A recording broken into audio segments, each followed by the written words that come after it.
राधे राधे। राधा रानी की कृपा आप सब पर बनी रहे। गणेश चतुर्थी की आप सभी को हार्दिक शुभकामनाएं। आज की इस वीडियो में हम गणेश चतुर्थी की व्रत कथा सुनेंगे। तो हम अपनी कथा शुरू करते हैं। भाद्रपद मास की चतुर्थी तिथि शुरू होने से लेकर खत्म होने तक चंद्रमा का दर्शन नहीं करना चाहिए। एक बार नंद किशोर ने सनत कुमारों से कहा कि चतुर्थी के चंद्रमा के दर्शन करने से भगवान श्री कृष्ण पर जो लांछन लगा था वह सिद्धि विनायक व्रत करने से ही दूर हुआ था। ऐसा सुनकर सनत कुमारों को आश्चर्य हुआ। उन्होंने भगवान श्री कृष्ण को कलंक लगने की कथा पूछी तो नंद किशोर ने बताया, एक बार जरासंध के भय से भगवान कृष्ण समुद्र के मध्य नगरी बसाकर रहने लगे। इसी नगरी का नाम द्वारिकापुरी था। द्वारिकापुरी में निवास करने वाले सत्राजीत यादव ने सूर्य नारायण की आराधना की। तब भगवान सूर्य ने उसे नित्य 8 बार सोना देने वाली संयमंतक नामक मणि अपने गले से उतार कर दे दी। मणि पाकर सत्राजीत यादव जब समाज में गया तो भगवान कृष्ण ने उस मणि को प्राप्त करने की इच्छा व्यक्त की। सत्राजीत ने वह मणि भगवान कृष्ण को न देकर अपने भाई प्रसन्नजीत को दे दी। एक दिन प्रसन्नजीत घोड़े पर चढ़कर शिकार के लिए गया। वहां एक शेर ने उसे मार डाला और मणि ले ली।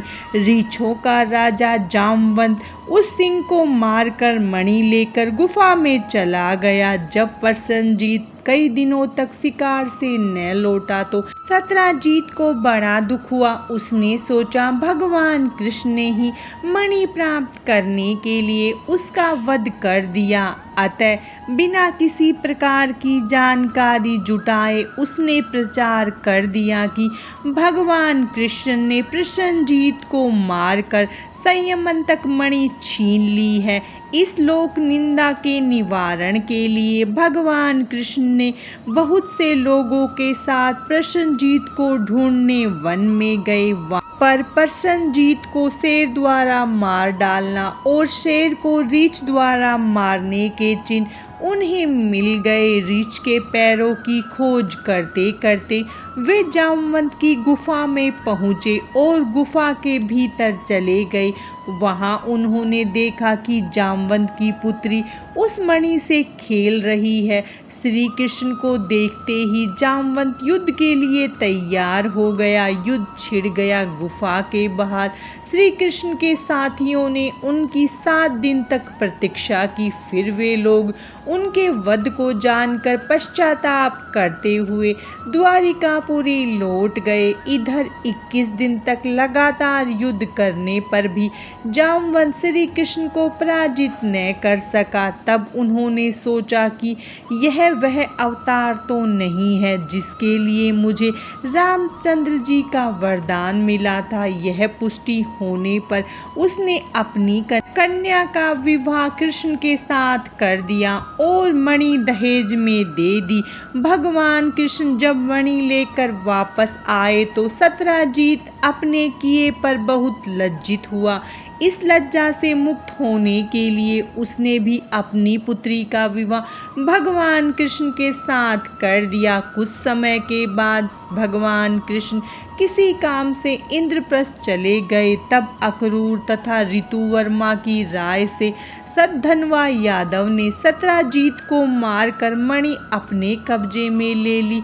सत्राजीत की मौत का समाचार जब भगवान कृष्ण को मिला तो वे तत्काल द्वारिका पहुँचे।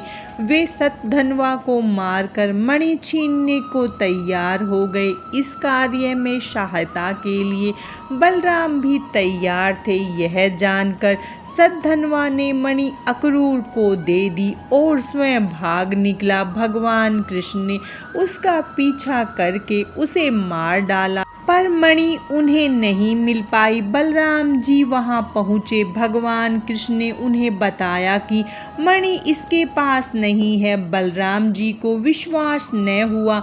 वे अप्रसन्न होकर विदर्भ चले गए।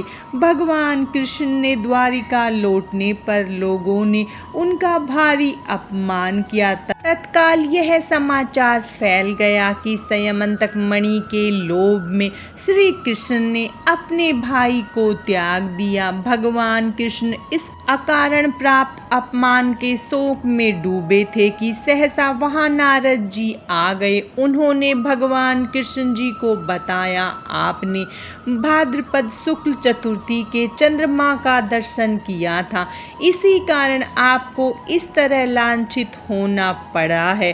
भगवान कृष्ण ने पूछा, चौथ के चंद्रमा को ऐसा क्या हो गया जिसके कारण उसके दर्शन मात्र से मनुष्य कलंकित होता है। जब नारद जी बोले, एक बार ब्रह्मा जी ने चतुर्थी के दिन गणेश जी का व्रत किया था। गणेश जी ने प्रकट होकर वर मांगने को कहा तो उन्होंने मांगा कि मुझे सृष्टि की रचना करने का मोह न हो।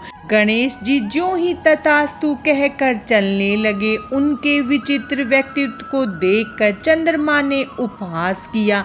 इस पर गणेश जी ने रुष्ट होकर चंद्रमा को शाप दिया कि आज से कोई तुम्हारा मुख नहीं देखना चाहेगा। शाप देकर गणेश जी अपने लोक चले गए और चंद्रमा मानसरोवर की कुमुदनियों में जा छिपा। चंद्रमा के बिना प्राणियों को बड़ा कष्ट हुआ। उनके कष्ट को देखकर ब्रह्मा जी की आज्ञा से सारे देवताओं के व्रत से प्रसन्न होकर गणेश जी ने वरदान दिया कि अब चंद्रमा शाप से मुक्त तो हो जाएगा, पर भाद्रपद शुक्ल चतुर्थी को जो भी चंद्रमा के दर्शन करेगा उसे चोरी आदि का झूठा लालचन जरूर लगेगा, किंतु जो मनुष्य प्रत्येक द्वितीया को दर्शन करेगा वह इस लालचन से बच जाएगा। इस चतुर्थी को सिद्धि विनायक व्रत करने से सारे दोष छूट जाएंगे। यह सुनकर देवता अपने अपने स्थान को चले गए। इस प्रकार भाद्रपद चतुर्थी को चंद्रमा का दर्शन करने से आपको यह कलंक लगा है। तब भगवान कृष्ण ने कलंक से मुक्त होने के लिए यही व्रत किया था। कुरुक्षेत्र के युद्ध में युधिष्ठिर ने भगवान कृष्ण से पूछा, भगवान, मनुष्य की मनोकामना सिद्धि का कौन सा उपाय है? किस प्रकार मनुष्य धन, पुत्र, सौभाग्य तथा विजय प्राप्त कर सकता है? यह सुनकर भगवान कृष्ण ने उत्तर दिया, यदि तुम पार्वती पुत्र श्री गणेश का विधि पूर्वक पूजन करो तो निश्चय ही तुम्हें सब कुछ प्राप्त हो जाएगा। तब श्री कृष्ण की आज्ञा से ही युधिष्ठिर जी ने गणेश चतुर्थी का व्रत करके महाभारत का युद्ध जीता था। गणेश चतुर्थी व्रत कथा समाप्तम। भगवान गणेश की कृपा आप सब पर सदा बनी रहे। राधे राधे।